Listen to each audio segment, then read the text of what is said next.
friends, welcome to another round of Chai and Coaching. So excited you're here with us. Today we're going to be talking about international travel and how to prepare for that big flight. For many of you, this is your first time leaving your home country and have a huge flight. And I want to help give some great information on how to really thrive and just succeed and have a really stress-free flight to America to study this fall. I've got lots of travel experience. I think it was like 15, 16 years ago. I had my first international flights in high school. Got to go to the Caribbean with family for vacation. Got to go to Europe with school for kind of a history tour, which was really cool. And so since then, countless flights, airports, miles, and it's all a blur. There's times I've woken up, in the middle of the night at an airport and had no idea where I was. So hopefully some of these tips from myself and others, especially traveling internationally, will be helpful to you. So be sure to subscribe, like, share, and be sure to check out other videos that are going to help you guys out. Let's kick off. First, packing. Don't be a last minute packer. Start early. I was terrible. I used to pack, the night of, just the morning of, just a few hours before the flight, and that always caused stress. Start several days before. Pack things, stage it out, plan it. That way you've got extra time to take trips to the store, get those last minute things. And it's just a bad way to start when you're feeling stressed, trying to pack last minute, makes you late to the airport. You're not sure the weight, so it's always important to have time to weigh the luggage.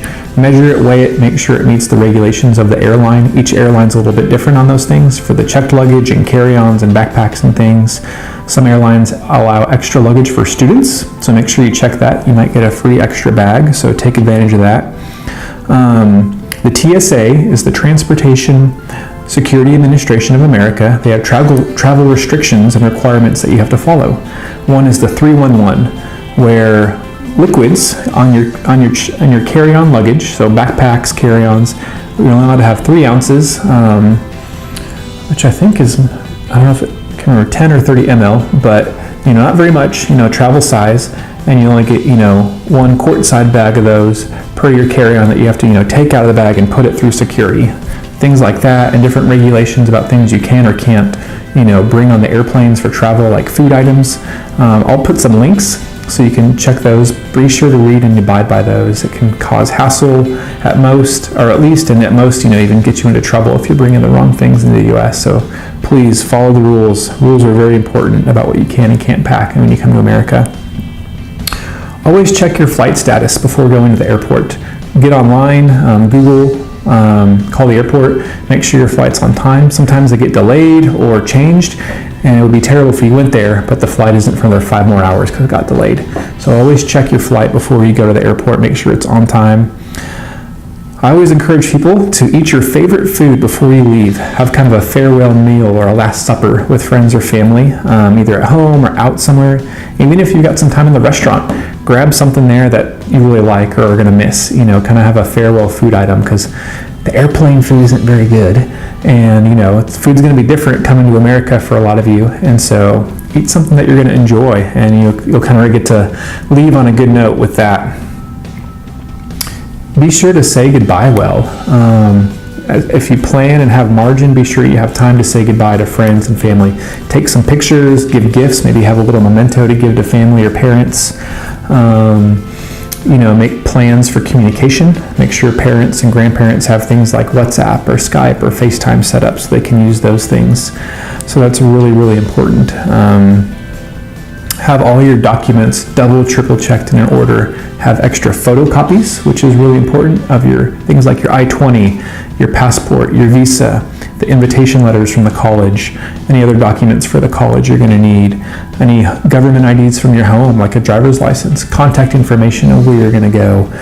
Make sure you have that organized in a file in one safe place on you. It's always good to arrive at least around 3 hours early before an international flight from the flight time. Security and immigration can sometimes take a long time. There might be traffic in your city getting to the airport. You don't want to be rushed and stressed. You want to have plenty of time where you can casually and leisurely go through the airport and be comfortable. If you have an international layover, maybe so you're flying and you have to stop through Europe and the Middle East or somewhere else on the way to the U.S., it's always good to have at least a minimum of 2-hour layover. I always shoot for 2 to 4 hours, which is kind of comfortable. And then as soon as you land, definitely go to the bathroom if you need to, but go straight to your gate. Don't stop, explore, eat, leisure, go straight to your gate. Like Heathrow in London, it'll take you, a lot of times it takes me 1 hour to go from where I land to my new gate. 1 hour with all the things you got to go through. Or some airports like Frankfurt in Germany, it's just confusing, the signs aren't good, you get lost. And so if you have less than 2 hours, there's a good chance you might miss your flight with extra security and transportation terminal changes and flights change gates, and give yourself enough time. Again, you don't want to be stressed. What's really important is to pack all your valuables, things like money, cash, documents, electronics, entertainment with you on your backpack, on your carry-on, all your important items. Keep it inside the plane with you, not in your checked luggage. Unfortunately, there is rare chances where your checked luggage could get lost and you never see it again. So don't put anything in your checked luggage that you can't easily replace or isn't that valuable. Okay, so valuable things stay on you in the plane. It's always good to pack some extra clothes on your carry-on. There might be spills or accidents, there might be delays, and you have to spend the night somewhere else. It's good to have extra clothes with you. There might be a missed flight. It's good to keep layers on the flight so you can be warmer if it's too cool, or it's good to have extra clothes for that. And even bring some comfy clothes on the plane that you can change into in the bathroom once you're on the plane, so you can sleep, kind of more some pajama-like clothes, or some kind of comfier, more athletic clothes, instead of kind of formals. And then this will help you to sleep better. Make sure there's appropriate as well. All right, so there's a lot of waiting in lines when you travel internationally, at the airport, on the plane, customs and immigration. So I encourage you guys just to wait patiently. I know that in other cultures around the world where I've been, there isn't really a cultural concept of lines or queues, and that's okay. I've functioned, and it's fun, it's crazy, but in international travel, in Western cultures, lines and queues and making sure you're staying behind the person, not pushing and shoving, is really important. And so when you're boarding the flight, they're going to have certain numbers or groups or seats that board in order. Make sure you can go when you're called. If you go too early, you're just going to have to sit back down. On international flights, I tend to board last, even if my number's been called. Who's in a rush to get in a cramped plane? Your seat is fixed, it's reserved, they're not going to leave you. You're not going to run out of luggage space. There's not a fire in the airport that's trying to get you on the plane. Be patient, once the line's dwindling, I go to the bathroom one more time, then leisurely get on, enjoy, and that's, an extra 15 minutes I don't have to be on the airplane.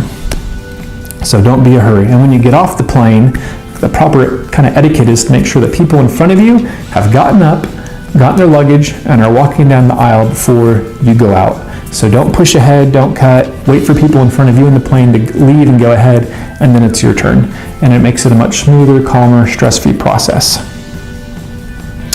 All right, food. Hopefully, when you booked your flight, you gave some food preferences. If you haven't, you can still maybe go online and add those. But if you're veg or vegan or halal or kosher or other food item, preferences, they like to accommodate you. Even if the food they serve or the options that are there just don't taste good or you don't like them, a lot of times you can even request something else. And once they've served everyone, if they have any extra, even from the other cabins, they'll even maybe be able to bring it. So I've done that before and it's worked, so don't hesitate to ask politely. It never hurts. It's always good to pack snacks, because in the airports, food is very expensive, even just snacks. So bring some snacks, some dry foods, different things like that you can bring. Depending on the length of the flight, you might get 1 to 3 meals, breakfast, lunch, and dinner, or one or a combination of those. And if you're asleep when they serve meals, you can always ask them and they'll bring it later. So don't feel like you have to, freak out and worry and miss the meal. They'll always bring you the food. Be sure to drink lots of water. Hydration is important when you travel. And if you get thirsty, and they're not serving, you can still go back to the kitchen areas and ask for a drink, and they'll be happy to get you some water or a soft drink or something. Another thing to know is a lot of international flights sometimes have free alcohol. So be sure to limit this, again, for dehydration. Don't want to get sick. And if you're drinking lots of things like alcohol, coffee, tea, soft drinks like Coke and Pepsi, be sure to match that with lots of water to stay hydrated on the flight. But also the more of that you drink, the more bathroom trips you have. So be careful there, because there's sometimes long lines for the bathrooms. A lot of international flights have good entertainment these days. A lot of them will have a personal screen with videos and games and entertainment, but always have a plan B. I always say pack extra entertainment. I've had times where the whole plane system is down or just my screen didn't work, and that's a long 10 hours with nothing to do. So make sure you have books, a tablet, an e-reader, music, videos, and make sure they're downloaded. Let's see, sometimes planes these days have Wi-Fi, but it doesn't always work, or sometimes it costs money, so you can't always count on the Wi-Fi on these flights. One thing that's kind of neat, if you've never flown internationally before, is they have these flight trackers on the screens where you can actually, see the map and where you're going. That's kind of fun to watch. A lot of planes have cameras now, so you can watch, a camera from outside the plane, taking off or landing and, flying in the sky over cities, so that's kind of cool. Again, Chai and Coaching, we're all about building relationships, fostering community cross-culturally, and meet your neighbors. I see lots of flights. People will fly 10 hours sitting next to someone and never talk to them. Why? Be friendly, be courteous, make introductions, practice conversations, be helpful to people with getting luggage and getting in and out of the aisles and the seats, and just practice meeting new people. This is a great way to practice talking to people from different cultures even before you land in America. And then bring things that are going to help you to sleep. Earplugs, headphones, eye masks, pillows, anything that kind of helps you sleep. Maybe something you can lay down on the tray in front of you, or for laying on your seat or on the wall in the window there. On the flight, you're probably going to get a small pillow and a blanket, but that's about it, so bring extra things you'll need. And planes are typically pretty cold. They're chilly. They really crank up the air conditioner, so make sure you have socks or things to help keep you warm during the flight. All right, when going to the bathroom, be courteous. Sometimes there's long lines, so please don't take a long time in the bathrooms, especially if there's a line. Think about the other people. In Western cultures, things that are dry are considered clean, where I know in Eastern cultures, things that are wet are considered clean.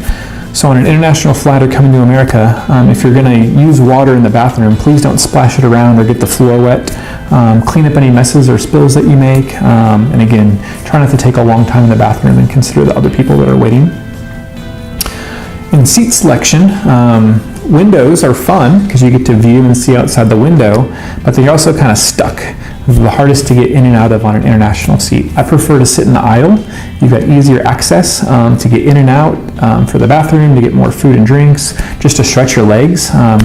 Even when you're sitting, it's always good just to kind of move your legs, kind of move your ankles, knees, do calf raises, different things to keep that blood flowing. It'll keep you from getting cramps or swelling feet and ankles, and try and just don't sit for 10 hours. Move around on the plane, walk around. It's good. All right, so the economy seats, which most of you will probably be flying on, they don't recline fully, just a little bit. They're pretty crammed. It's hard if you don't have, if you have long legs, there's not a lot of leg room. So have very low expectations for comfort on the economy seating. If you've got points, to use, or you have money to pay for economy plus or business or first class, they're definitely a lot nicer. You'll get, maybe more lay down flat seats, a lot better food, entertainment options, but a lot of it's very expensive. So it's just good to have expectations on where you're going to be sitting on the plane. When you land at the airports, a lot of them have duty-free shopping, tax-free. So make sure you have cash or cards if you want to get gifts, for family or for the people in the host country that you're going to be visiting.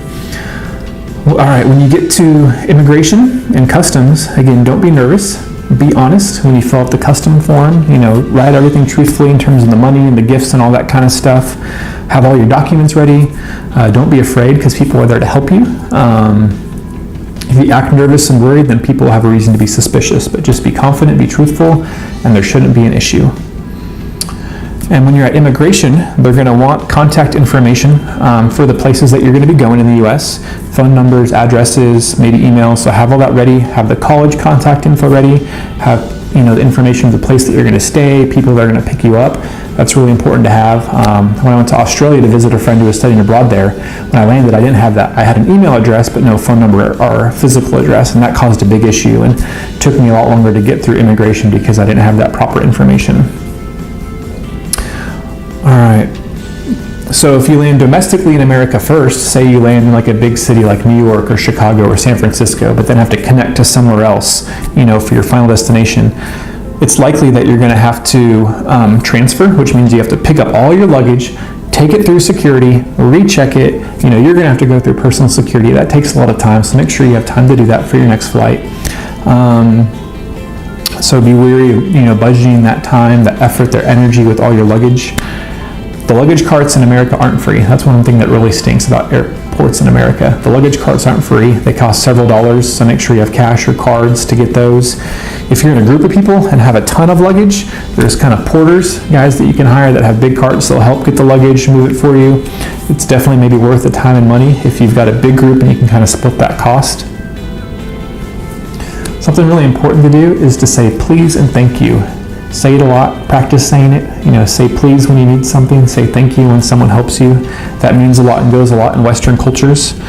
Be polite, show appreciation. Please don't be rude or bossy to the service people at the airports or on the airplane or at security. You know, smiles and please and thank you goes a long way. So when you check in, you're going to get luggage tags, these kind of stickers for each of your tag. Don't lose those. Make sure those match your luggage when you get them off the luggage, you know, the luggage carousel. And if you have any lost luggage or missing luggage, you're going to need those to claim them. So please, please, please don't lose your luggage tags. That's really important. For the pickup, if you've got family or friends or maybe a student organization group picking you up, make sure you have a designated area, a plan, a place. Be patient. Sometimes there's traffic in cities in America as well, so someone might be a few minutes late. Again, just kind of stick to the plan. You know, make it easier for people. You know, a lot of airports have Wi-Fi now, so you can connect and talk or chat and, you know, communicate. So yeah, just be really patient and helpful and stick to the plans when people are picking you up. And yeah, as soon as you can, let your family know that you've landed, that you're safe, that everything's okay. They miss you, they care about you so much, so be sure to communicate well with your family and your loved ones. And yeah, that's a lot of stuff, kind of from getting ready to leave to once you get here. If I missed anything, please comment below. If this was helpful, stay tuned for other videos, subscribe. Coming out soon will be a video about jet lag, so be sure to check that out. Hopefully that'll help you to get over and beat jet lag once you're here in America and be feeling better. So yeah, thanks for joining us at Chai & Coaching, and welcome to America. Hey friends, thanks for joining us again at Chai & Coaching. Hope this will help you to be successful as an international student here in America. Please subscribe, like, follow, share, comment below or on our other platforms online, and continue the conversation, help each other out. So yeah, it was great having you join us at Chai & Coaching, and we'll see you guys next time. Cheers.